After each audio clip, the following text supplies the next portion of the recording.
Account budget ప్రవేశపెట్టిన తర్వాత ఫైనల్గా ఇక సంవత్సరం మరో 4 నెలల్లో ముగుస్తుంది అన్న పరిస్థితుల మధ్య ఫైనల్గా చంద్రబాబు నాయుడు గారు బడ్జెట్ ప్రవేశపెట్టడం జరిగింది.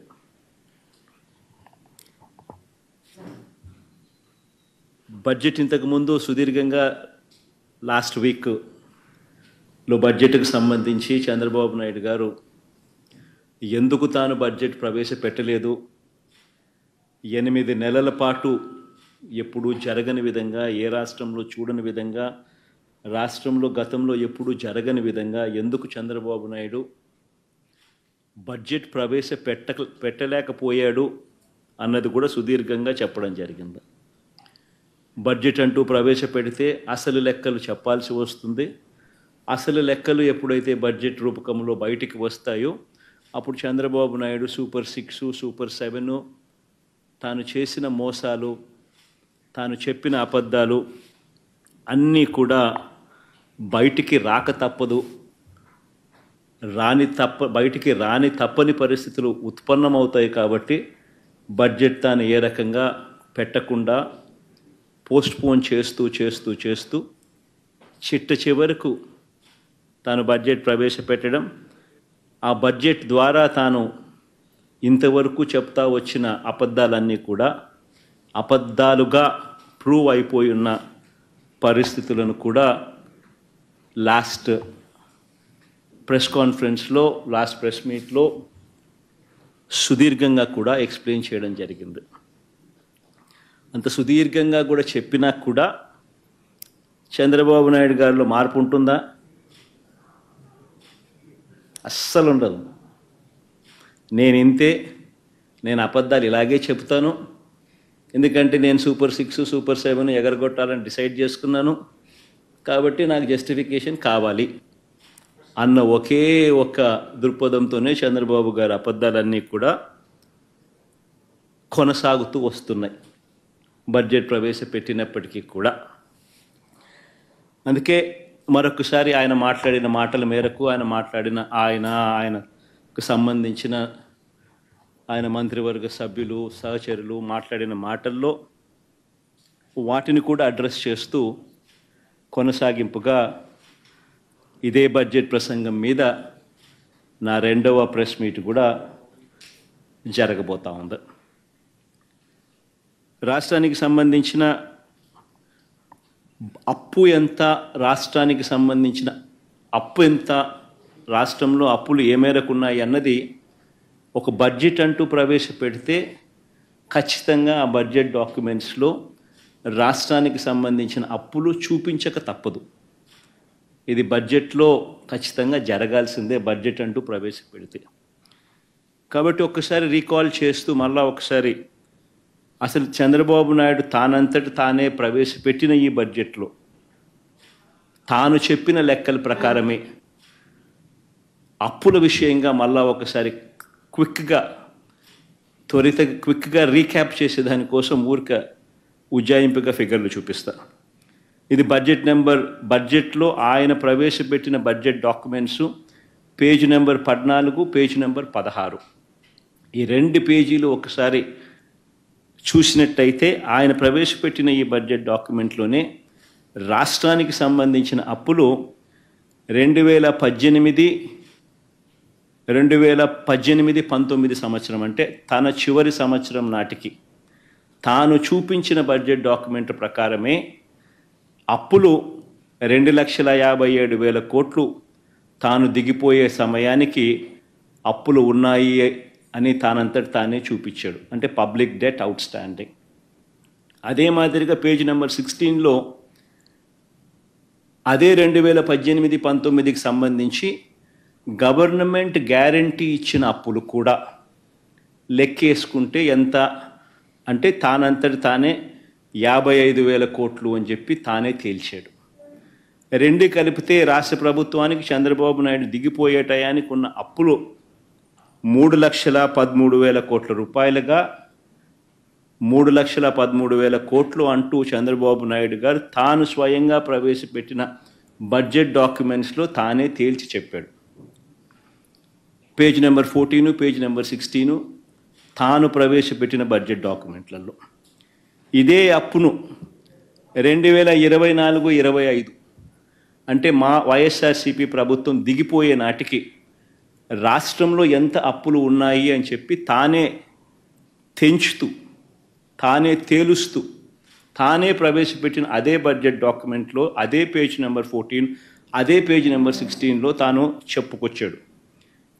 2023-24 అంటే మన ప్రభుత్వం వైఎస్ఆర్సీపీ ప్రభుత్వం దిగిపోయే నాటికున్న అప్పులు 4,91,000 కోట్లకు ఎగబాకాయని, అదే రకంగా ప్రభుత్వం గ్యారంటీ ఇచ్చిన అప్పులు 1,54,000 కోట్లకు ఎగబాకాయని, రెండు కలిపితే 2023-24 సంవత్సరం అంటే వైఎస్ఆర్సీపీ ప్రభుత్వం దిగిపోయే నాటికి 6,46,000 కోట్ల రూపాయలని చెప్పి తానే తేల్చాడు.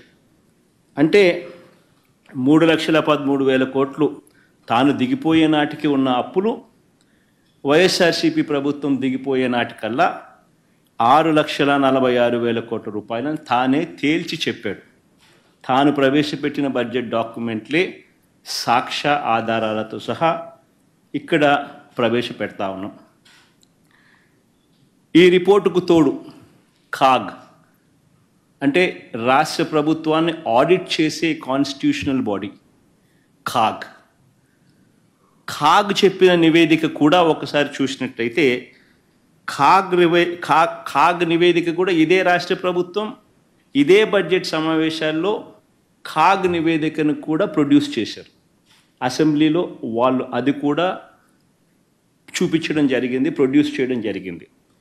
కాగ్ రిపోర్ట్లో కూడా 2023-24 సంబంధించి accounts at a glance page number 18, page number 20 CAG రిపోర్ట్లో page number 18, page number 20 CAG రిపోర్ట్లో కూడా వాళ్ళు కూడా ఇదే నెంబర్ను రాటిఫై చేస్తూ కాగ్ కూడా రిపోర్ట్ ఇచ్చింది.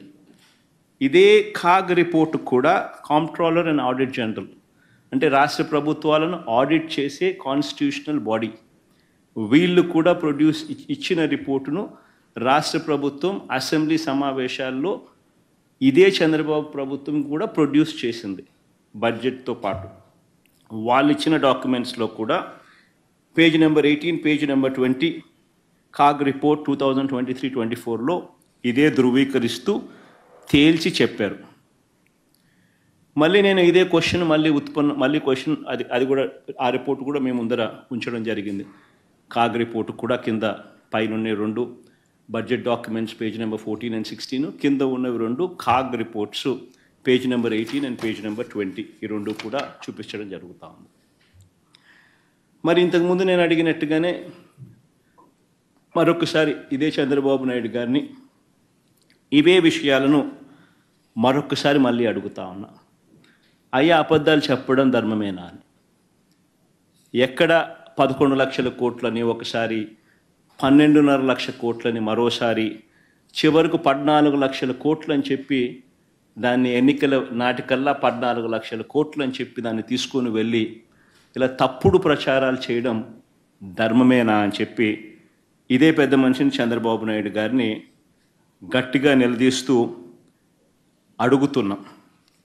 ఇదే మాదిరిగానే చంద్రబాబు నాయుడుకి సంబంధించిన తన ఎల్లో మీడియా ఇదే దుష్ప్రచారాన్ని కొనసాగిస్తూ ఏ రకంగా ఒక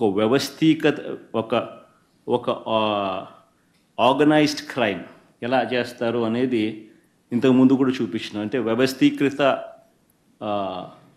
నేరాలు చేసే ఒక వ్యవస్థ వీళ్ళకి మాత్రమే ఉంది. ఒక పద్ధతి ప్రకారం ఒక గోబెల్స్ ప్రచారంలో భాగంగా వాళ్ళకి సంబంధించిన ఎల్లో మీడియా అంటే ఓ ఈనాడు, ఓ ఆంధ్రజ్యోతి, ఓ TV5 వీళ్ళకు తోడు ఏ రకంగా వీళ్ళు ఉంటారు, ఏ రకంగా చంద్రబాబు నాయుడు ఉంటాడు, ఏ రకంగా ఓ దత్తపుత్రుడు ఉంటాడు, ఏ రకంగా వీళ్ళకు బీజేపీ పార్టీలో కూడా వీళ్ళకి సంబంధించిన మనుషులే అక్కడ కూడా ఉంటారు, వాళ్ళు కూడా ఏ రకంగా అందరూ కలిసి ఒకే కోరస్గా ఏ రకంగా అబద్ధాలకు రెక్కలు కట్టి ప్రచారం చేస్తారు, ఒక వ్యవస్థీకృత క్రైమ్ ఏ మాదిరిగా చేస్తారు అని చెప్పి మీకు ఇంతకు ముందు కూడా విపులంగా కూడా చెప్పడం కూడా జరిగింది. ఆశ్చర్యం ఏమిటంటే చంద్రబాబు నాయుడు గారు తన గుండెల మీద తాను చేతులు వేసుకుని తాను ప్రజలకు సమాధానం చెప్పాల్సిన విషయం ఇది. ఎందుకనంటే అధికారంలోకి వచ్చి 6 నెలలు అవుతా ఉంది. మొత్తం ప్రభుత్వం యంత్రాంగం అంతా కూడా చంద్రబాబు నాయుడు గారి చేతుల్లోనే ఉంది. మా దగ్గర లేదు, మా చేతుల్లో లేదు. 6 నెలల నుంచి మొత్తం ప్రభుత్వ యంత్రాంగం అంతా చంద్రబాబు నాయుడు గారి చేతుల్లోనే ఉంది. ఆయన అధికారంలోకి వచ్చి 6 నెలలు అయింది. మరి చంద్రబాబు నాయుడు గారి చేతుల్లో ఉన్న అధికారులతోనే తానే బడ్జెట్ తయారు చేయించి అసెంబ్లీలో తానే ప్రవేశపెట్టాడు. అందులోని అంకెలు కూడా చంద్రబాబు గారే పెట్టారు. చివరికి ఆ లెక్కలను కూడా కాన్స్టిట్యూషనల్ బాడీ అంటే కాగ్, ఒక రాజ్యాంగ వ్యవస్థ, ఒక రాజ్యాంగ సంస్థ కాగ్ కూడా ఆ అధికారిక లెక్కలను ధృవీకరించింది. మరి ధృవీకరించిన తర్వాత నీ హయాంలో నీ అధికారుల చేత నీవు ప్రవేశపెట్టిన బడ్జెట్, నీవు ప్రవేశపెట్టిన నీ లెక్కలను కాగ్ కూడా, కాన్స్టిట్యూషనల్ బాడీ కాగ్ కూడా ఆడిట్ చేసి ధృవీకరించిన తర్వాత అది కూడా, ఆ రిపోర్ట్ కూడా నువ్వు కూడా అసెంబ్లీలో నువ్వే టేబుల్ చేసిన తర్వాత మరి నువ్వు చెప్పిన నీ లెక్కలు, నువ్వు చెప్పిన ఈ నెంబర్స్ మరి నువ్వే ప్రవేశపెట్టిన తర్వాత ఈ అప్పుల గురించి మీరు ఖరారు చేసిన వివరాల మీద మీరే ఒప్పుకోకపోతే ఇక మీరు అసెంబ్లీలో ఈ నెంబర్సు ఇవన్నీ ఎందుకు ప్రవేశపెట్టారు? మీరు పెట్టిన వాటి మీదనే మీరే అసెంబ్లీకి సాక్షిని చేస్తూ అసెంబ్లీకి ప్రవేశపెడతారు. పెట్టిన తర్వాత మీ మంత్రులు మీరు మళ్ళీ బొంకుతారు. 6,46,000 కోట్ల అప్పులు ఉన్నాయని మీరే ప్రవేశపెట్టి మీరే లేదు 6,46,000 కోట్లు కాదు 10,45,000 అని ఎవడు అంటాడు, ఇంకోడెవడో ఇంకో నెంబర్ అంటాడు, ఇంకోడెవడో ఇంకోడు అంటాడు, చంద్రబాబు నాయుడు గుంజిని తీస్తానంటాడు. ఇంకా వస్తే మీరు పక్కకు వస్తే మీకు చెప్తాను, ఇంకా ఎక్కువ, ఇంకా వేరే నెంబర్లు చెప్తానంటాడు. మరి చంద్రబాబు నాయుడు అసెంబ్లీకి ప్రవేశపెట్టిన ఆ డాక్యుమెంట్స్ మీద, తన హయాంలో తానే ప్రవేశపెట్టిన ఈ డాక్యుమెంట్స్ మీద తానే అసెంబ్లీలో ఒకటి ప్రవేశపెట్టి ఇంకొక మాటలు తాను మాట్లాడుతూ ఉన్నాడు అని అంటే కేవలం సూపర్ 6, సూపర్ 7 హామీలను ప్రజలు ఎందుకు నువ్వు ఇవ్వడం లేదని నిలదీస్తారు అనే ఒకే ఒక్క కారణం చేత బొంకిందే బొంకుల బాబు అని చంద్రబాబు నాయుడుని ఎందుకు అనకూడదు?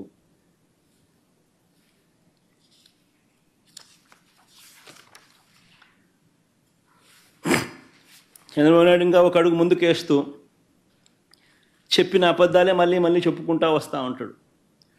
స్పిల్ ఓవర్ అకౌంట్స్ మీద కూడా ఒక ఇదే రకమైన దుష్ప్రచారం. ఈరోజు నేను చూపిస్తూ ఉన్నా, ప్రతి సంవత్సరం మామూలుగా స్పిల్ ఓవర్ అకౌంట్స్ ఉంటాయి. ప్రతి సంవత్సరం, ఈ సంవత్సరం నుంచి కాస్త కూస్తూ నెక్స్ట్ ఇయర్కి మళ్ళీ స్పిల్ ఓవర్ అనేది ప్రతి బడ్జెట్ నుంచి ఇంకొక బడ్జెట్కు స్పిల్ ఓవర్ అనేది సర్వసాధారణంగా స్పిల్ ఓవర్ బిల్స్ అనేది ఉంటాయి. చంద్రబాబు నాయుడు గారు 2019లో దిగిపోతూ తాను స్పిల్ ఓవర్గా తాను బకాయిలు పెట్టిన బిల్సు, మాకు ఇచ్చిపోయిన బిల్సు, ఆ బిల్సు మేము కట్టిన బిల్సు ఎంత అని చూస్తే 42,183 కోట్ల రూపాయలు మేము కట్టాం. ఆయన ఎక్కడెక్కడ బిల్స్ పెండింగ్ పెట్టిపోయాడు అని చెప్పి ఇంతకుముందు చాలా సుదీర్ఘంగా కూడా చెప్పాను. మళ్ళీ అకౌంట్స్ను మళ్ళీ చెప్పాలి అని అంటే మళ్ళీ ఒకసారి ఇక్కడంతా కూడా కనపడతా ఉన్నాయి. ఆరోగ్యశ్రీకి ఏ రకంగా 680 కోట్లు పెట్టాడు, విత్తన బకాయిలకి ఏ రకంగా 960 కోట్ల రూపాయలు తాను ఏ రకంగా ధాన్యం సేకరణ బకాయిలు, విత్తన సేకరణ బకాయిలు 360 కోట్లు, ఇట్లా రకరకాలుగా ఏ రకంగా పెట్టుకుంటాడు. పవర్ బిల్స్ ఏ రకంగా, పవర్ సబ్సిడీ ఏ రకంగా తాను ఇవ్వకపోవడం వల్ల తాను డిస్కాములకు పెట్టిన బకాయిలు ఏ రకంగా ఉన్నాయి అన్నీ కూడా చూసుకుంటే మొత్తం consumer affairs food and civil supplies 5,786 కోట్లు, ట్రాన్స్పోర్ట్ డిపార్ట్మెంట్ 180 కోట్లు, women and child welfare department 265 కోట్లు, హ్యాండ్లూమ్స్ అండ్ టెక్స్టైల్స్ 19 కోట్లు, అగ్రికల్చర్ డిపార్ట్మెంట్ 2,378 కోట్లు, AP seed development corporation limited 249 కోట్లు, హార్టికల్చర్ డిపార్ట్మెంట్ 1,084 కోట్లు, యానిమల్ హస్బెండరీ డిపార్ట్మెంట్ 59 కోట్లు, ఫిషరీస్ డిపార్ట్మెంట్ 88 కోట్లు, ఇండస్ట్రీస్ కామర్స్ షుగర్ డిపార్ట్మెంట్ 200 కోట్లు, డైరీ డెవలప్మెంట్ 72 కోట్లు, school education mid day meals 148 కోట్లు, రోడ్స్ అండ్ బిల్డింగ్స్ 1,100 కోట్లు, ఏపీ వెల్ఫేర్ డిపార్ట్మెంట్ ఆర్టీఎఫ్ అంటే ఫీజు రీయింబర్స్మెంట్ బకాయిలు 2,800 కోట్లు, ఏపీ ఎంఎస్ఐడిసి 142 కోట్లు, ఆరోగ్యశ్రీ బకాయిలు 680 కోట్లు, ఈహెచ్ఎస్ ఎంప్లాయీ హెల్త్ స్కీమ్ 154 కోట్లు, సోషల్ వెల్ఫేర్ డిపార్ట్మెంట్ 848 కోట్లు, కమిషనర్ పంచాయతీరాజ్ అది 2,036 కోట్లు, కమిషనర్ పంచాయతీరాజ్ ఇంజనీరింగ్ 1,200 కోట్లు, కమిషనర్ రూరల్ డెవలప్మెంట్ ఎన్ఆర్ఈజీఎస్ 2,340 కోట్లు, ఆర్డబ్ల్యూఎస్ బకాయిలు 2,757 కోట్లు, ట్రైబల్ వెల్ఫేర్ 76 కోట్లు, ఎనర్జీ 9,823 కోట్లు, వాటర్ రిసోర్స్ డెవలప్మెంట్ అన్నీ కలుపుకుంటే ఏ రకంగా 42,183 కోట్లు ఏ రకంగా చంద్రబాబు నాయుడు గారు గిఫ్ట్గా వైఎస్ఆర్సీపీ ప్రభుత్వం రాకమునుపు తానిచ్చిన గిఫ్ట్. ఇలా సర్వసహజంగా ఈ బిల్లులు గిఫ్ట్గా ఈయన ఇస్తూ ఉంటాడు. ఆ తర్వాత మేమే ఈ బిల్లులన్నీ కూడా కట్టడం జరుగుతుంది. అయితే దీన్ని కూడా ఆయన అర్థాంతం చేస్తాడు. ఏదో కొత్తగా బహుశా ఇన్ని వేల కోట్లు బహుశా ఏ ప్రభుత్వం బహుశా గిఫ్ట్గా ఇవ్వరు. ఒక చంద్రబాబు నాయుడు గారు మాత్రం ఆ గిఫ్ట్ ఎక్కువ ఇచ్చినాడు. మిగతా ఏ ప్రభుత్వాలైనా ఇంతింత గిఫ్ట్లు ఎవరికి ఇవ్వరు. అయినా కానీ మేము చిరునవ్వుతోనే కట్టాం, దాని గురించి మేమేం కంప్లైంట్ ఏం చేయాల. ఇలా సర్వసాధారణంగా జరిగే విషయాన్ని కూడా భూతద్దంలో పెట్టి చూపించి ఏదో జరిగిపోతూ ఉంది, జరిగిపోయింది అనే భ్రాంతి కలిగించే కార్యక్రమం చంద్రబాబు నాయుడు గారు చేయడంలో దిట్ట. ఇక్కడే ఇంకో విషయం కూడా చెప్పాలి. 2014 నుంచి 19 మధ్య చంద్రబాబు నాయుడు గారి హయాంలో సాక్షాత్తు అక్షరాల 28,457 కోట్లు మేర ఆయన పరిమితికి మించి అప్పులు తీసుకున్నారు. పరిమితికి మించి అంటే ఎఫ్ఆర్బిఎం లిమిట్స్ ఏదైతే రాష్ట్ర ప్రభుత్వాలు హక్కుగా ఏదైతే బారో చేసుకునే కెపాసిటీ ఏదైతే ఉంటుందో ఆ బారో చేసుకునే సొమ్మును ఆ బారో చేసుకునే అప్పు కంటే కూడా చంద్రబాబు నాయుడు ఎక్సీడ్ అయి తాను బారో చేసిన అప్పు 28,457 కోట్ల రూపాయలు. ఇది కాగ్ రిపోర్ట్స్. ఇవన్నీ నేను చెప్తా ఉన్నటువంటివన్నీ కూడా CAG reports, union finance commission reports, ministry of statistics and programme implementation government of India reports. 28,457 కోట్ల రూపాయలు చంద్రబాబు నాయుడు గారు తన 5 సంవత్సరాల పాలనలో ఎఫ్ఆర్బిఎం లిమిట్స్ దాటి తాను ఎక్సెస్గా బారో చేస్తే ఆ మేరకు మా ప్రభుత్వ హయాంలో ఆ అప్పులపై కోత పడింది. ఇన్ఫ్యాక్ట్ అది కూడా చంద్రబాబు నాయుడు చేసిన ఎక్సెస్ బారోయింగ్ మా మీద కోత కూడా పడింది. ఆ రకంగా చూసుకున్న చంద్రబాబు నాయుడు గారు ఆ టైంలో 28,457 కోట్ల రూపాయలు ఎక్సెస్ బారోయింగ్ తాను చేస్తే మా హయాంలో ఎక్సెస్ బారోయింగ్ ఎంత అంటే కేవలం 1,600 కోట్ల రూపాయలు. సో నేను అడుగుతా ఉన్నది ఒకటి, ఎవరు ఆర్థిక విధ్వంసకారుడో చెప్పడానికి ఈ డేటా అంతా కూడా కనిపిస్తూ ఉంది. ఎవరు క్రమశిక్షణతో నడిచారు, రాష్ట్ర ప్రభుత్వాన్ని నడిపించారు అని చెప్పడానికి ఈ డేటా అంతా కూడా చూస్తే ఎవరికైనా అర్థమవుతుంది. ఈ మనిషి ఇప్పుడు సూపర్ 6లు, సూపర్ 7లు ఇవన్నీ కూడా ఎగ్గొట్టడానికి ఈ మనిషి ఒక భూతం ఉన్నట్టుగా ప్రచారం చేసే కార్యక్రమాలు చేస్తూ ఉన్నాడు. వాస్తవం చెప్పాలనంటే చంద్రబాబు నాయుడు గారి హయాంలో కోవిడ్ లాంటి మహమ్మారి ఎప్పుడూ లేదు. 2 సంవత్సరాలు కోవిడ్ లాంటి మహమ్మారి వైఎస్ఆర్సీపీ ప్రభుత్వం అధికారంలోకి వచ్చిన తర్వాత మా ప్రభుత్వం హయాంలో కోవిడ్ లాంటి మహమ్మారిని చూసాం. ఎప్పుడు చూడలా. రాష్ట్రానికి సంబంధించిన వనరులు తగ్గిపోయిన పరిస్థితి, అనుకోని ఖర్చులు పెరిగిన పరిస్థితులు, ఒక విచిత్రమైన పరిస్థితి. దేశంలో కాదు ప్రపంచంలోనే ఎప్పుడు చూడని కోవిడ్ లాంటి మహమ్మారి 2 సంవత్సరాలు రాష్ట్రాన్ని బట్టి పీడించింది, దేశాన్ని బట్టి పీడించింది, ప్రపంచాన్ని బట్టి పీడించింది.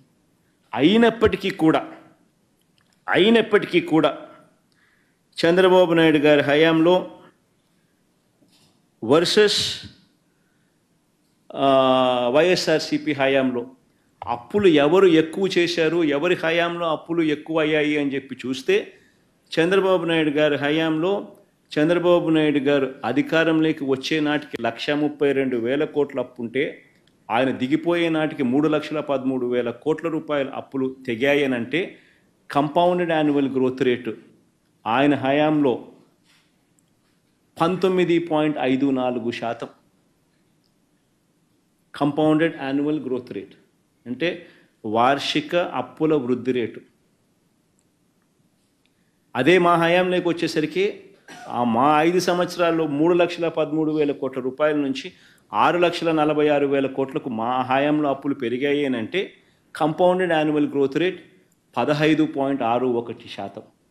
అంటే చంద్రబాబు నాయుడు గారి కంటే 4% అప్పులు తక్కువ మా హయాంలో జరిగినట్టుగా లెక్కలు క్లియర్గా కనిపిస్తూ ఉన్నాయి. అంటే ఎవరు ఆర్థిక విధ్వంసకారుడు అన్నదానికి ఇవన్నీ లెక్కలే సాక్ష్యం. నేను అడుగుతా ఉన్నది ఒకటి, ఈ 6,46,000 కోట్లకు నాన్ గ్యారంటీ అంటే గవర్నమెంట్కి అసలు మామూలుగా అయితే ఇది బడ్జెట్లోకి కూడా రాదు. ఎందుకనంటే సెంట్రల్ గవర్నమెంట్కి కూడా ఎస్బీఐ ఉంటుంది, సెంట్రల్ గవర్నమెంట్కి కూడా ఐఓసి అనే ఇండియన్ ఆయిల్ కార్పొరేషన్ ఉంటుంది, హెచ్పిసిఎల్ అని ఉంటుంది. వాళ్ళు చేసిన అప్పులు సెంట్రల్ గవర్నమెంట్ ఖాతాల్లోకి రావు. హిందుస్థాన్ పెట్రోలియం కార్పొరేషన్ చేసే అప్పులు సెంట్రల్ గవర్నమెంట్ ఖాతాల్లోకి రావు. ఇండియన్ ఆయిల్ కార్పొరేషన్ చేసే అప్పులు సెంట్రల్ గవర్నమెంట్ ఖాతాల్లోకి రావు. స్టేట్ బ్యాంక్ ఆఫ్ ఇండియా చేసే అప్పులు సెంట్రల్ గవర్నమెంట్ ఖాతాల్లోకి రావు. అవన్నీ పబ్లిక్ సెక్టర్ అండర్టేకింగ్స్, వాళ్ళ అప్పులు చేసేటివి. అవన్నీ నాన్ గ్యారంటీడ్ అప్పులు అంటారు. అంటే స్టేట్ గవర్నమెంట్కు సెంట్రల్ గవర్నమెంట్కు సంబంధం లేదు అప్పులు. అటువంటి అప్పులు కూడా ఏదన్నా ఉంటే రాష్ట్ర ప్రభుత్వానికి ఉండేటి ఏదైనా ఉంటే అవి కూడా తీసుకోండి. నేను అవి కూడా ఒక అడుగు ముందుకు మామూలుగా బడ్జెట్లోకి రావు. అయినా కానీ చంద్రబాబు నాయుడు సాటిస్ఫై చేసేదానికి అవి కూడా తీసుకోకపోండి అని చెప్తాను. అవి కూడా తీసుకున్నా కూడా చంద్రబాబు నాయుడు గారు అధికారంలోకి వచ్చే నాటికి అధికారంలోకి దిగే నాటికి ఎంత అని చూస్తే అధికారంలోకి ఆయన వచ్చే నాటికి 8,600 కోట్లు అప్పులు ఉంటే అలాంటి అప్పులు ఆయన దిగిపోయే నాటికి ఆ అప్పులు 77,000 కోట్లకు తీసుకుపోయాడు. అక్కడ కూడా ఆయనదే ఘనత. మా హయాంలో అటువంటి అప్పులు 77,000 కోట్ల నుంచి తగ్గించడం ఓ 2,000 కోట్లు, 75,000 కోట్లని అక్కడే ఉంది, ముగిసింది. అంటే ఆయన హయాంలో 54.98% compounded annual growth rate non guaranteed అప్పులు పెరిగిన శాతం. మా హయాంలో అది తగ్గింది, -0.48%, -0.48%. టోటల్గా ఆ అప్పులు అంటే టోటల్గా గవర్నమెంట్ అప్పులు, గ్యారంటీడ్ అప్పులు, నాన్ గ్యారంటీ అప్పులు ఆఫ్ ది గవర్నమెంట్ కూడా కలుపుకుంటే మొత్తానికి రాష్ట్రానికి సంబంధించిన అప్పులు ఎంత ఉన్నాయని చెప్పి చూస్తే చంద్రబాబు నాయుడు గారు అధికారంలోకి రాకమునుపు 1,40,000 కోట్లు ఉంటే అది కాస్త చంద్రబాబు నాయుడు దిగిపోయే నాటికి 3,90,000 కోట్ల రూపాయలకు ఎగబాకింది. అంటే ఆయన హయాంలో వార్షిక అంటే కంపౌండెడ్ యాన్యువల్ గ్రోత్ రేటు, వార్షిక అప్పుల వృద్ధి రేటు 22.63%. అయితే మా హయాంలోకి వచ్చేసరికి 3,90,000, 7,21,000 ఎగబాకింది అని అంటే కంపౌండెడ్ యాన్యువల్ గ్రోత్ రేట్ కేవలం 13.57%. ఆలోచన చేయమని అడుగుతా ఉన్నా రాష్ట్ర ప్రజలందరికీ కూడా. ఎవరు ఆర్థిక విధ్వంసకారుడో ఈ లెక్కలు చూస్తే ఎవరికైనా కూడా ఇట్టే అర్థమవుతుంది.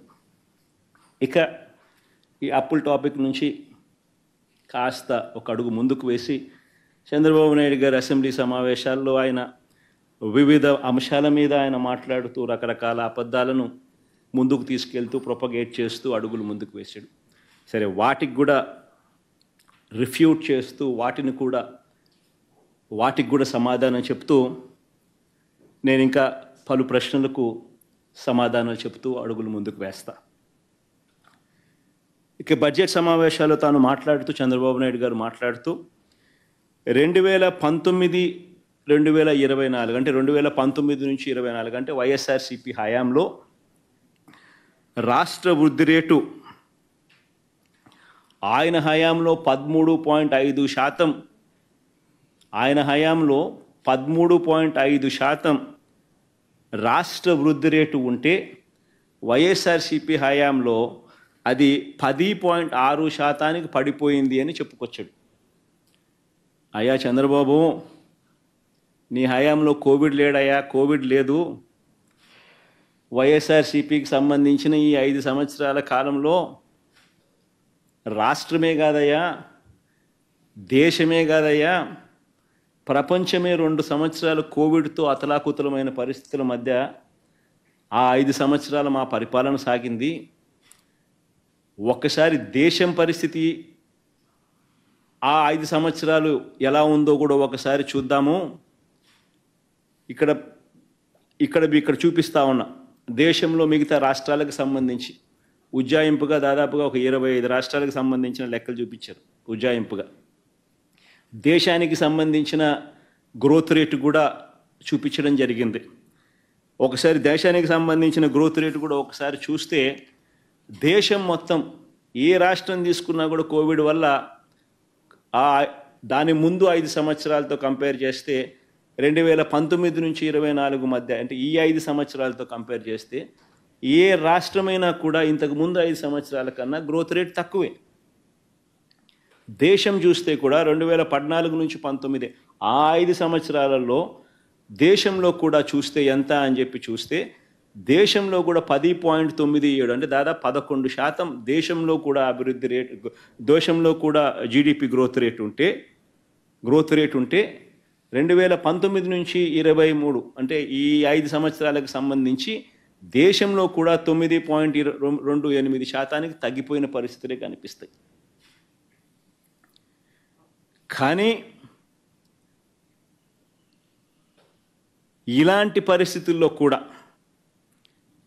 ఇలాంటి ప్రతికూల పరిస్థితుల్లో కూడా కోవిడ్ 2 సంవత్సరాలు ఉన్నప్పటికీ కూడా ఒకసారి గమనించినట్లయితే రాష్ట్ర పరిస్థితి ఒకసారి గమనించినట్లయితే కోవిడ్ ఉన్న 2 సంవత్సరాలలో ఇళ్లలో నుంచి బయటికి రాలేని పరిస్థితిలో ఉన్న ప్రజలు ప్రపంచవ్యాప్తంగా ఏ దేశ ఆర్థిక వ్యవస్థ చూసినా కుదేలైపోయిన పరిస్థితుల మధ్య కూడా 2014 నుంచి 19 మధ్య వృద్ధి రేటు కన్నా 2019 నుంచి 24లో వృద్ధి రేటు మందగించినప్పటికీ కూడా ఇలాంటి పరిస్థితుల్లో కూడా మన రాష్ట్రంలో పారిశ్రామిక వృద్ధి రేటు అంటే ఇండస్ట్రీ గ్రోత్ రేట్, ఇండస్ట్రీ అంటే ఏంది? ఉద్యోగాలు ఇచ్చేది. Mining and quarrying, manufacturing, electricity, construction, ఇవన్నీ కలిపితే industry sector. Manufacturing growth rate, industry growth rate.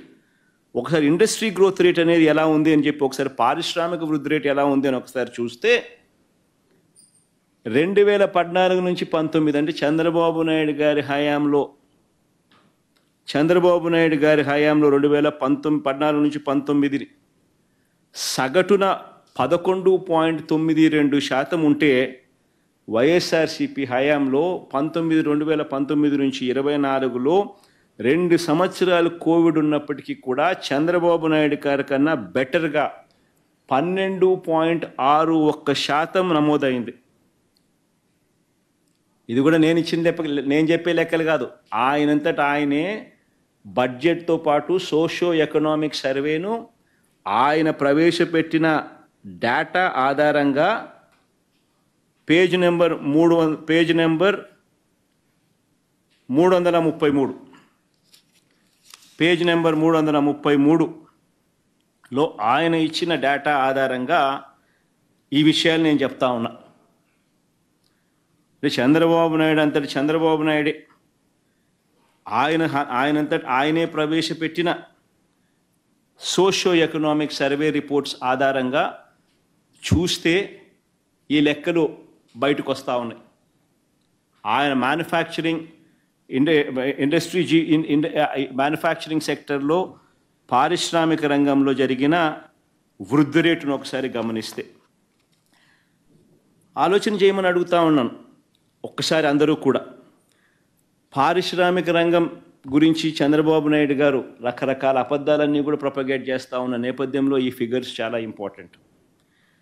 దీనికి సంబంధించిన లెక్కలు ఒకసారి చూస్తే 2018 నుంచి 19 నాటికి రాష్ట్ర పారిశ్రామిక రంగంలో అంటే జీవీఏ అంటే ఉత్పత్తి విలువ, మ్యానుఫ్యాక్చరింగ్ ఉత్పత్తి విలువ, జీవీఏ చూస్తే 2018 నుంచి 19 నాటికి 188,601 కోటి రూపాయలు అయితే with a compounded annual growth rate అంటే వార్షిక వృద్ధి రేటు 11.92%తో 188,601 కోటి అయితే ఈయన 5 సంవత్సరాల పాలనలో ఆయన మొదలుపెట్టే నాటికి 107,000 కోట్లుంటే ఆయన పాలన ముగిసే నాటికి 188,601 కోటి మ్యానుఫ్యాక్చరింగ్ జీవీఏ అంటే మ్యానుఫ్యాక్చరింగ్ ఉత్పత్తి విలువ. 2019 నుంచి 2024 వైఎస్ఆర్సీపీ హయాంలో ఏకంగా అది 3,41,000 కోట్లకు పోయింది with a compounded annual growth rate of 12.61%. with a compounded annual growth rate of 12.61%. ఇదే దేశంతో కూడా కంపేర్ చేస్తే పారిశ్రామిక రంగంలో మ్యానుఫ్యాక్చరింగ్ జీవీఏ అంటే ఉత్పత్తి విలువ, ఇండస్ట్రీ ఉత్పత్తి విలువ 2018-19లో దేశంలో 11వ స్థానంలో ఆంధ్ర రాష్ట్రం ఉంటే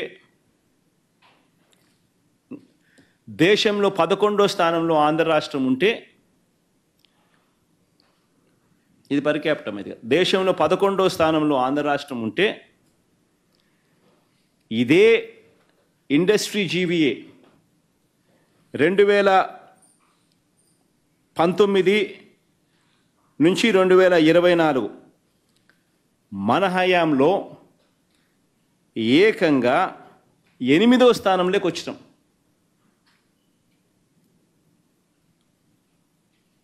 పారిశ్రామిక రంగంలో జీవీఏలో 2018-19 సంవత్సరంలో చంద్రబాబు నాయుడు గారి చివరి సంవత్సరంలో దేశంలో మనం 11వ స్థానంలో ఉంటే 188,000 కోట్ల రూపాయల జీవీఏతో 2000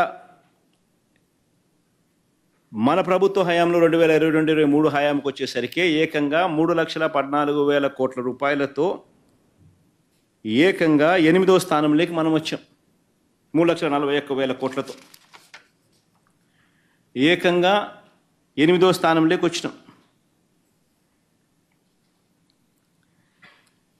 దేశంలో కూడా ఒకసారి ఈ జీవీఏ కంపారిజన్ చేస్తే ఏపీ ఇండస్ట్రీ ఉత్పత్తి విలువ 12.61% ఉంటే దేశంలో మ్యానుఫ్యాక్చరింగ్ జీవీఏ దేశం మొత్తం 8.17%. అంటే ఆంధ్ర రాష్ట్రం దేశం కన్నా 4% ఎక్కువతో అడుగులు ముందుకు వేస్తూ ఉంది. ఇక్కడే ఇదే సోషియో ఎకనామిక్ సర్వేకి సంబంధించి చంద్రబాబు నాయుడు గారు తన బడ్జెట్తో పాటు ప్రవేశపెట్టిన సోషియో ఎకనామిక్ సర్వే డాక్యుమెంట్ కూడా ఒకసారి బయటికి తీద్దాం. ఎందుకంటే ఇదే బడ్జెట్తో పాటు ఆయనంతట ఆయన హయాంలో ఆయన ప్రవేశపెట్టిన సోషియో ఎకనామిక్ సర్వేకి సంబంధించిన రిపోర్ట్ ఒక్కసారి బయటికి తీస్తే ఆ సోషియో ఎకనామిక్ సర్వేలో తాను socio economic report page number 379 అటువైపున టేబుల్ ఒకసారి చూడండి. పేజ్ నెంబర్ 379 చూస్తే ఎంఎస్ఎంఈ సెక్టర్, ఇది కొంచెం బ్లోఅప్ చేయడం, ఆ పక్క కొంచెం బ్లోఅప్ చేస్తే ఎంఎస్ఎంఈ సెక్టార్లోనే చంద్రబాబు నాయుడు గారి హయాంలో 2014 నుంచి 19 మధ్య కేవలం ఆయన హయాంలో 8,67,000 మందికి మాత్రమే ఉద్యోగాలకు అందుబాటులోకి తీసుకురాగలిగితే చంద్రబాబు నాయుడు గారు ఇదే వైఎస్ఆర్సీపీ హయాంలో 2019 నుంచి 2024 మధ్యలో ఏకంగా 32,79,770 ఉద్యోగాలు వైఎస్ఆర్సీపీ కల్పించినట్టుగా ఆయన ప్రవేశపెట్టిన socio economic survey report, budget డాక్యుమెంట్స్తో ప్రవేశపెట్టిన సోషియో ఎకనామిక్ సర్వే రిపోర్ట్తో ఆయనే ఒప్పుకుంటూ అసెంబ్లీలో ప్రవేశపెట్టాడు.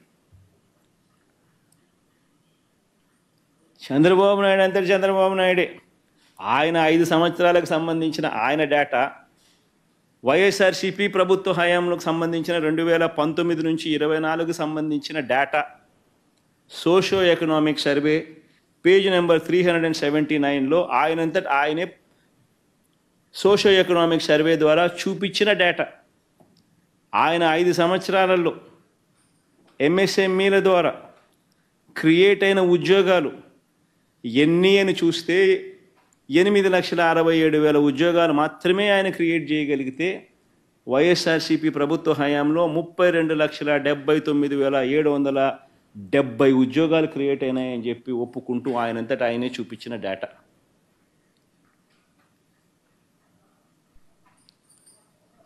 ఎవరి హయాంలో అభివృద్ధి రిజిస్టర్ అయింది అని ఒక్కసారి గమనించమని అడుగుతా ఉన్నా. ఇక లార్జ్ అండ్ మెగా యూనిట్స్ కేటగిరీలో కూడా మా 5 సంవత్సరాల హయాంలో 102,000 ఉద్యోగాలు మేము కల్పించినాం. చంద్రబాబు నాయుడు గారి హయాంలో 102,000 కన్నా చాలా తక్కువగానే లార్జ్ అండ్ మెగా యూనిట్స్ కేటగిరీలో కూడా నమోదు కనిపిస్తుంది.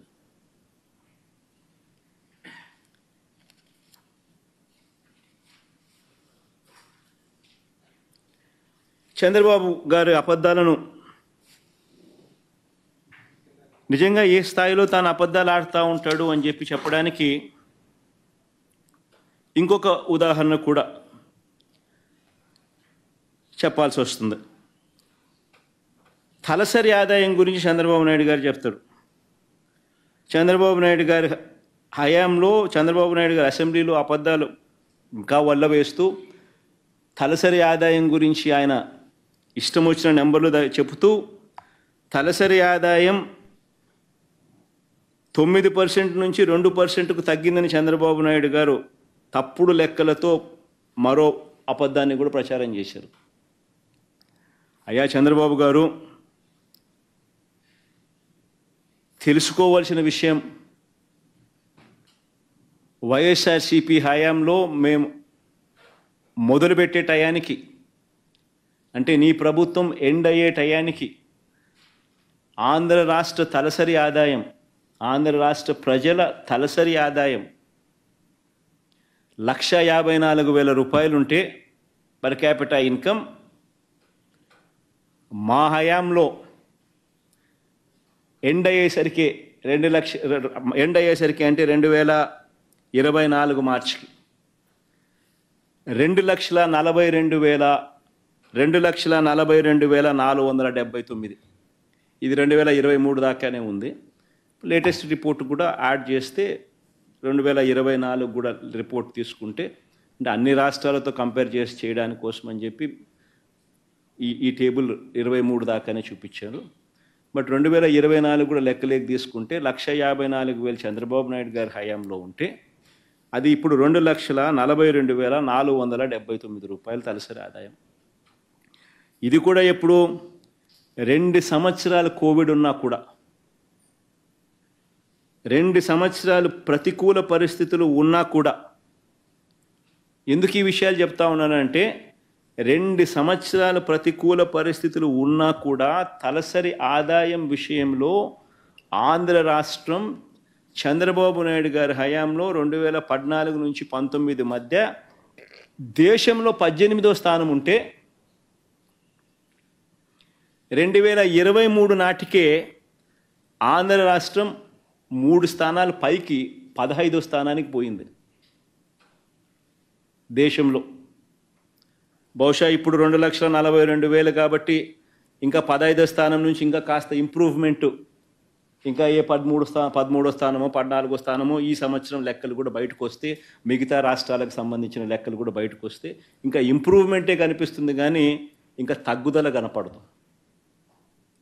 అంటే పర్ క్యాపిటా ఇన్కంలో కూడా ఏ రకమైన ప్రజల ఆదాయాల్లో మార్పు అనేది దేశంతో కంపేర్ చేస్తే దేశంలో 18వ స్థానంలో ఆంధ్ర రాష్ట్రం అప్పట్లో ఉంటే దేశంలో 2023 నాటికే 15వ స్థానంలోకి ఆంధ్రప్రదేశ్ అడుగులు ముందుకు వేయగలిగింది.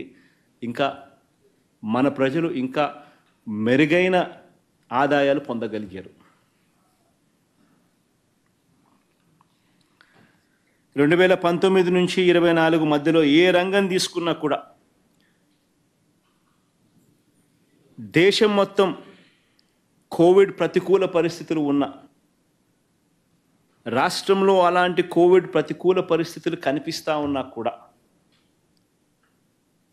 2019 నుంచి 2014 మధ్యలో రాష్ట్రం సాధించిన వృద్ధి రేటు దేశం కన్నా ఎక్కువ ఉంది. దేశ జీడిపి 9.34% పెరిగితే రాష్ట్రం 10.5% పెరిగింది.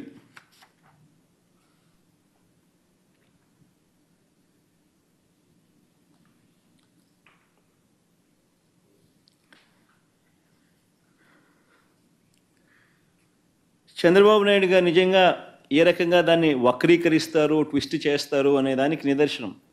ఆయన హయాంలో జీడిపి 13.54% ఉంది, వైఎస్ఆర్సీపీ హయాంలో 10.5%కి పడిపోయింది అని చెప్తాడు. అంతవరకే చెప్తాడు కానీ వైఎస్ఆర్సీపీ హయాంలో కోవిడ్ 2 ఏళ్ళు ఉందన్న మాట మాట్లాడు.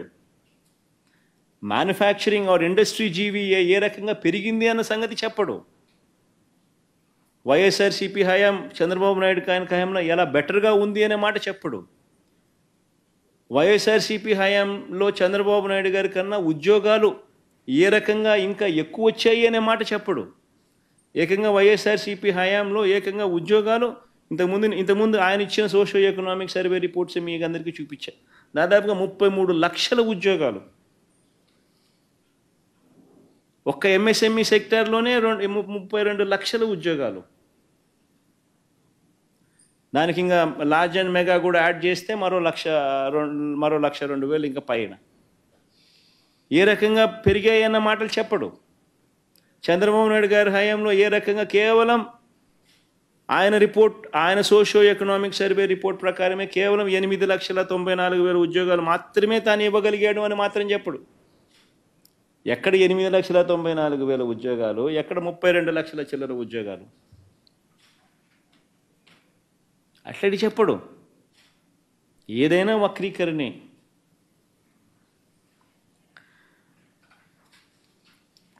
చంద్రబాబు నాయుడు గారు అబద్ధాలు నిజంగా చూస్తే నిజంగా ఎలా ఉంటాయంటే ఒక కథ గుర్తుకొస్తుంది.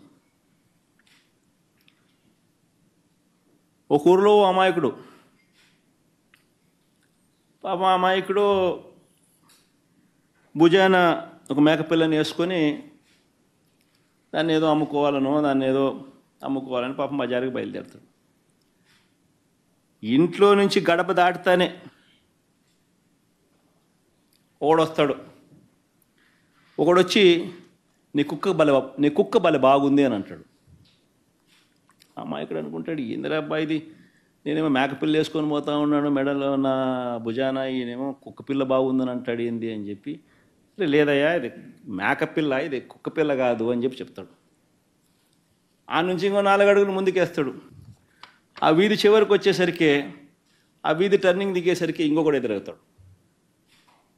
ఇంకోడు ఏమంటాడు, అరే నీ కుక్క పిల్ల చాలా తెల్లగా ఉంది, చాలా బాగుంది అంటాడు.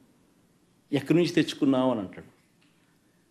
ఈ అమాయకుడు అనుకుంటాడు, ఏందిరా మేకపిల్లని నేను తీసుకుపోతా అంటాడు. మళ్ళీ ఇంకొకడు వచ్చి మళ్ళీ కుక్క పిల్ల అంటాడు. కుక్క పిల్ల తెల్లగా ఉందని అంటాడు, భలే బాగుందని అంటాడు. ఎక్కడి నుంచి తెచ్చుకున్నాను అంటాడు. ఏంది కాదు స్వామి, ఇది మేకపిల్ల, ఇది కుక్క పిల్ల కాదు ఇది అని చెప్పి, నీ కన్ను కనపడడం లేదా నీకు అని చెప్పి మళ్ళీ ముందుకు పోతాడు. మళ్ళీ ఆ నుంచి ఇంకో కిలోమీటర్ ముందుకు పోయేసరికి ఇంకోడు కనపడతాడు. ఇంకోడు కనపడి, సరే నీ కుక్క పిల్ల భలే బాగుంది, నాకు అమ్ముతావా అని అంటాడు. అంటే ఏం కన్ఫ్యూజన్ స్టార్ట్ అవుతుంది. ఏందిరా నాయన, నా బుర్రలో మేకపిల్ల నేను భుజాన్ని వేసుకొని పోతా ఉన్నాడంటే కుక్కపిల్ల అంటాడు, ముగ్గురితో చెప్పించినాడు, 3వ వాడు వచ్చి కూడా మళ్ళీ కుక్కపిల్ల అంటాడు, కుక్కపిల్ల తెల్లగా ఉందని అంటాడు, నాకు అమ్ముతావా అని అంటాడు. ఇదేంద్రా నేను మేకపిల్ల వేసుకుంటూ పోతా ఉంటే అని చెప్పి మళ్ళీ ఆయన తిడతాడు, అరే ఇది మేకపిల్ల ఆయన కుక్కపిల్ల కాదు ఇది అని చెప్పి మళ్ళీ 4 అడుగులు ముందుకేస్తాడు. ఇంకో 4 అడుగులు ముందుకు దూరం వేసేసరికి ఇంకొకడు కనపడతాడు. 4వ వాడు కనిపించేసరికి ఏమంటాడు, కుక్క పిల్లని ఎందుకయ్యా నువ్వు మెడలో వేసుకొని పోతా ఉన్నావు, నువ్వు భుజాన్ని వేసుకొని పోతా ఉంటావు, పక్కన నీతో పాటు నడవమంటే నడవదా అంటాడు అని 4వ వాడు అంటాడు. దాంతో ఏమంటాడు ఆ అమాయకుడు, పాపం ఇందులో నా కళ్ళకి ఏమన్నా అయిందా, నా మనిషికి ఏమన్నా అయినా అని చెప్పి మేకపిల్లని తీసి ఆడేసి, నాకు మేకపిల్ల వద్దు, నాకు ఈ కుక్క పిల్ల వద్దు అని చెప్పి పోతాడు. కరెక్ట్గా చంద్రబాబు నాయుడు గారు రాష్ట్రాన్ని ఆర్గనైజ్డ్ క్రైమ్ పద్ధతిలో ఏ రకంగా తాను నడుపుతా వస్తున్నాడు అన్నదానికి నిదర్శనం ఇది. ఫస్ట్ వ్యక్తి పేరు చంద్రబాబు, 2వ వ్యక్తి పేరు దత్తపుత్రుడు, 3వ వ్యక్తి పేరు బీజేపీలో ఉన్న తన వదినమ్మ, తన మనిషి. 4వ వ్యక్తులు ఎవరు అంటే ఓ ఈనాడు, ఓ ఆంధ్రజ్యోతి, ఓ TV5, ఎల్లో మాఫియా. గుర్తుకు రావడం లేదు ఇవన్నీ చూస్తూ ఉంటే. ఆంధ్రప్రదేశ్లో ఏ రకంగా లేని అప్పులు ఉన్నట్టుగా, ఏ రకంగా ఒక వ్యవస్థీకరణ పద్ధతిలో, ఏ రకంగా ఒక అబద్ధాన్ని రెక్కలు కట్టి ఏ రకంగా ప్రచారం చేసి చివరికి ఎందుకు చేస్తున్నారు అని అంటే కారణం సూపర్ 6లు, సూపర్ 7లు ప్రజలకు ఇవ్వకుండా మోసం చేసేందుకు ఇదంతా జరుగుతూ ఉంది.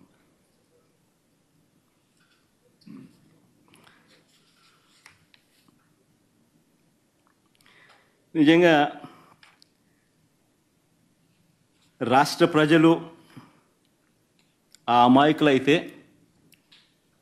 మేకపిల్లేమో మన రాష్ట్రం.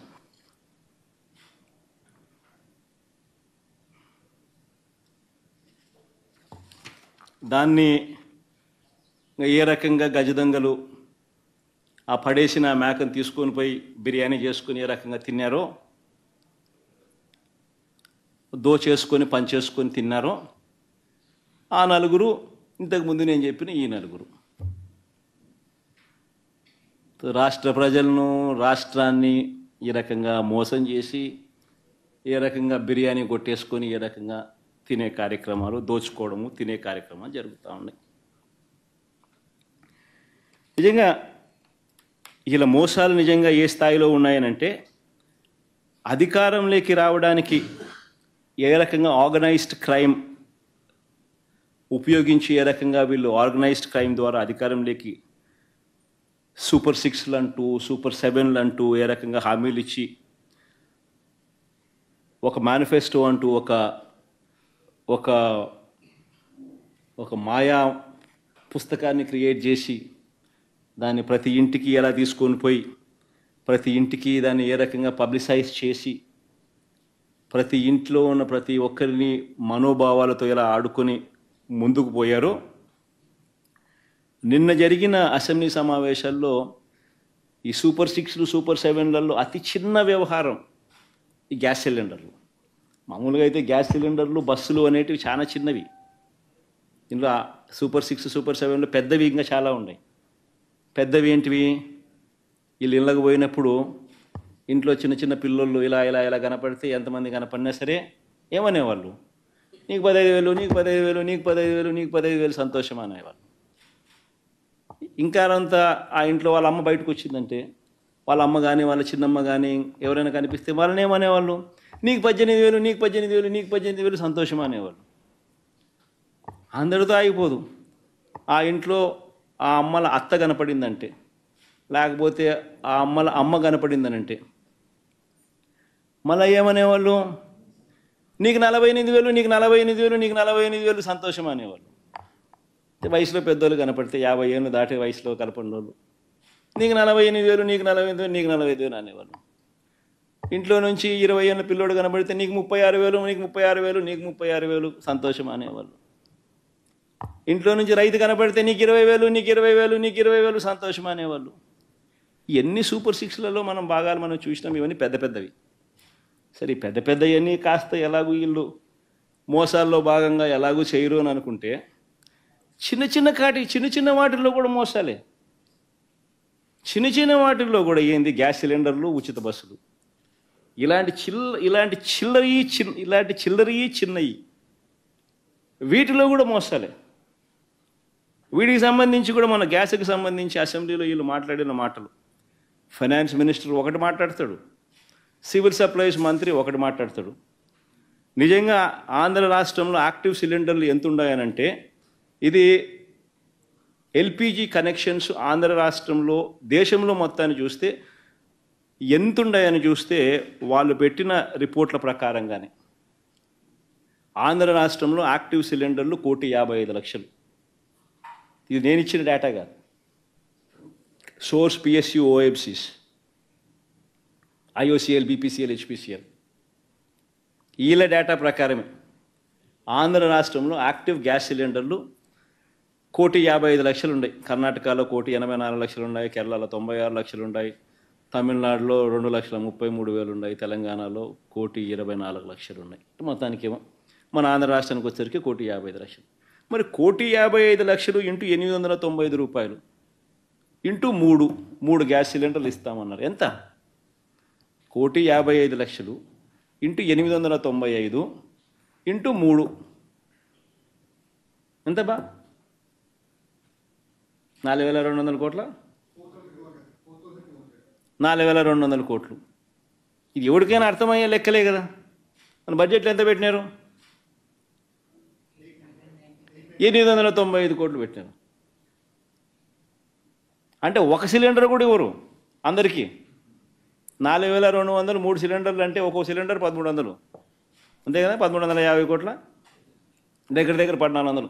అందరికీ 1,55,00,000 మందికి ఒక్కొక్క సిలిండర్ అన్న కనీసం ఇవ్వాలంటే కూడా కనీసం నీకు 1,400 కోట్లు కావాలి, అంతే కదా? 4,200 డివైడెడ్ బై 3 అంటే నువ్వు పెట్టింది 895 కోట్లు బడ్జెట్లో పెట్టింది. అంటే ఒక సిలిండర్ కూడా ఇవ్వడానికి కూడా నీకు మనసు లేదు. నామకే వాస్తే ఇచ్చామంటే ఇచ్చాం, చేశామంటే చేశాం, మోసం చేయడానికి అడుగును. కనీసం 40 లక్షల సిలిండర్లు మాత్రమే ఎన్రోల్ అయ్యాయని చెప్పి వీళ్ళ అసెంబ్లీలో నిస్సిగ్గుగా చెప్పుకుంటున్నారు.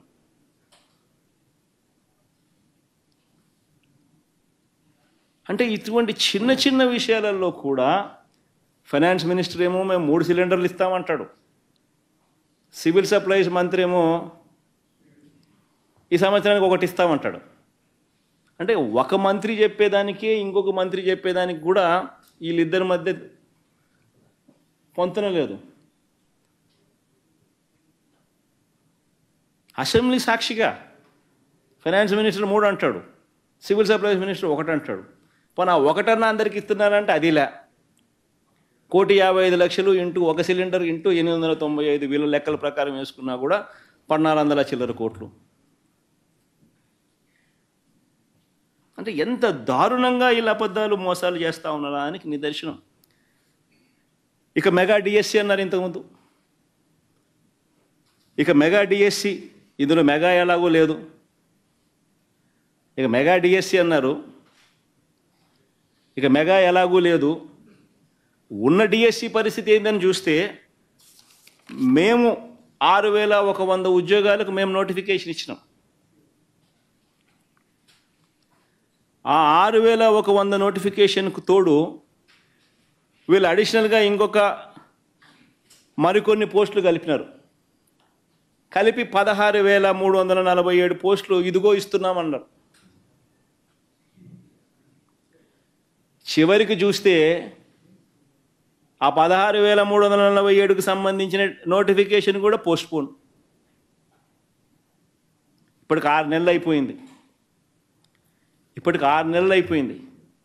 ఇదే 6 నెలల కాలానికి మా ప్రభుత్వం వైఎస్ఆర్సీపీ అధికారంలో ఉండగా అక్టోబర్ 2 గాంధీ జయంతి నాటికి అక్షరాల గ్రామ సచివాలయ వ్యవస్థ ఏర్పాటు చేసి 130,000 ఉద్యోగాలు ఒక గ్రామ సచివాలయ వ్యవస్థ ద్వారానే క్రియేట్ చేశాం.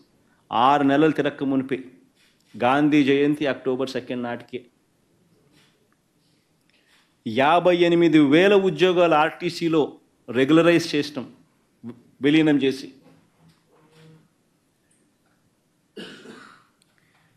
రెండు 2,66,000 వాలంటీర్ ఉద్యోగాలు, 2,66,000 వాలంటీర్ల నియామకాలు అక్టోబర్ 2 కల్లా, అంటే మా గవర్నమెంట్ వచ్చిన 6 నెలలు తిరక్క మునిపి మేము ఇన్ని ఉద్యోగాలు కల్పించినాం ఉట్టి గవర్నమెంట్ సెక్టార్లో. మరి చంద్రబాబు నాయుడు గారు గవర్నమెంట్ వచ్చి 6 నెలలు అయినంత వరకు ఒక్క ఉద్యోగం అన్నా ఇచ్చారా అంటున్నా.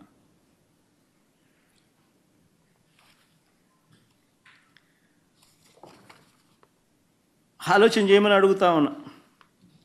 ఒక్క ఉద్యోగం కూడా వీళ్ళు ఇవ్వకపోగా అసలు పరిస్థితి ఏమిటి అని చెప్పి ఒక్కసారి చూస్తే, ఒక్క ఉద్యోగం కూడా వీళ్ళు ఇవ్వకపోగా, ఒక్కటంటే ఒక ఉద్యోగం కూడా ఇవ్వకపోగా వీళ్ళు ఈ 6 నెలల్లో చేసింది ఏమిటి అని అంటే ఉన్న ఉద్యోగాలను పీకుతున్నారు. 2,66,000 వాలంటీర్ ఉద్యోగాలను పీకేసినారు. 15,000 ఉద్యోగాలు ఏపీ బ్రేవరేజెస్ కార్పొరేషన్లో అవుట్సోర్సింగ్ కింద పనిచేస్తా ఉన్న వాళ్ళు ఉద్యోగాలు పీకేసినారు. కేవలం ఈ 6 నెలల్లోనే నేను చెప్తా ఉన్నాను, నేను ఎక్కువ మాట్లాడడం.